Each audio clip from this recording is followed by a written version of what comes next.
Hello အားလုံးပဲမင်္ဂလာပါရှင်ဒီနေ့ကတော့အကြိုက်ဆုံးအစားဖြစ်တဲ့ကြာစဟင်းကပူပူဆက်ဆက်လေးကိုမေးစင်ကိုယ်တိုင်ချက်ပြမှာပဲဖြစ်ပါတယ်ရှင်အဲကြောင့်မလို့ဗီဒီယိုလေးကိုမကြော်ဘဲနဲ့အဆုံးထိကြည့်ပေးကြပါအောင်နော်ပထမဦးဆုံးအိုးထဲမှာစီကိုထည့်ပြီးတော့တည်ထားလိုက်ပါမယ်ရှင်စီပူလာပြီးဆိုတာနဲ့စက်တုံဖြူညီချင်းကို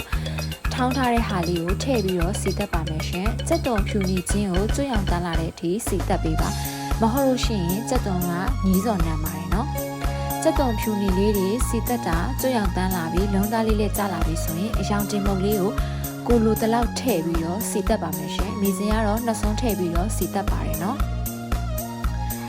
အယောင်တင်မုတ်ထည့်ပြီးတော့စက်တုံလေးကိုပြန်လုံးပြီးစီတက်ပြီးတော့အစီလေးတွေပြန်လာပြီးဆိုရင်စက်သားထည့်ပြီးတော့တဖန်ပြန်ပြီးတော့စီထက်တက်ပါမယ်ရှင်။စက်သားလေးတွေကိုလည်းလုံးသားကျသွားအောင်သေချာလေးစီတက်ပေးပါမယ်နော်။ညီမကတော့စက်သားလေးတွေကိုလုံးပြီးတော့ရင်နွေးနည်းနည်းလေးထည့်ပြီးတော့စီပြန်လာအောင်စီတက်ပေးပါတယ်ရှင်။စက်သားဆိုတာမှားတာနော်။အိမ်မှာလုံးဝ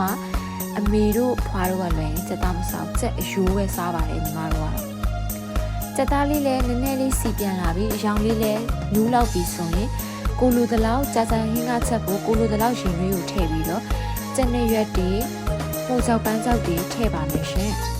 ။ကြာကြာတော့နောက်ဆုံးမှထည့်မယ်နော်။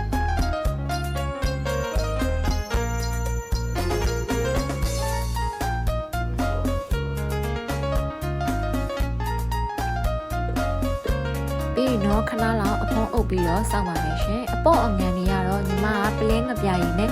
ကေစသားမုတ်ထုပ်လေးကိုလူတလောက်လေးတောင်းလိုက်ပါတယ်ရှင်စားချုံမုံလေးလည်းထည့်ပါတယ်နော်ကျုပ်ပြုတ်ထားတာလည်းတွေ့လို့ကျုပ်ပြုတ်လေးလည်းထည့်ပြီးတော့ငုံလေးလည်းထည့်လိုက်ပါတယ်ရှင်လုံးဝရတာထိမိနေတဲ့ကြာကြာဟင်းကပူပူလေးတစ်ခွက်ကိုရပါပါမယ်နော်အိမ်ကလူတွေကတော့ဘာချက်စားကောင်းနေပဲပြောကြပါတယ်ရှင်ဗီဒီယိုလေးကိုစောင့်ကြည့်ကြည့်ပေးကြလို့လည်းကျေးဇူးတင်ပါတယ်ရှင်။နောက်ထပ်ဗီဒီယိုတွေမှာပြန်ပြီးတော့တွေ့ကြပါမယ်နော်။ Bye bye